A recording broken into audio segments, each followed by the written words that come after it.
mňa tak tvrdá, že má krupy. Ešte nie sú krupy, iba vykrytá. Ty kokšo, to vážne? Hej, úplne... Koľko asi fúka? 30 metrov minimálne, poď sa.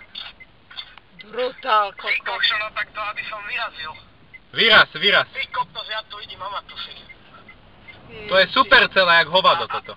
Koľko? 100 km za hodinu? Minimálne. Ty kokšo, tak to bude sranda. A čo si, videl si radar? Ne, nevidel som, nestihol som, ja som išiel hneď do toho, ja som sa otočil a sledujem to. Shelf cloud, wall cloud, jak svinia, kamaráde. Lebo dačo ešte ide od severu, tie búrky z Čiech sa otočili smerom sem. Vidím. Si na detekcii, alebo tak? Vidím to, no, videl som, dostal som MMS-ku, jak to asi vyzerá. Počúvaj, ty si najspoľahlivejší predpovedný model, takže čo si myslíš, že jak to bude, či uvidím nejaké blesky? Uvidíš, kamaráde, do Trnavy ti dojde taká masa, taký oblak, že to si nevidel.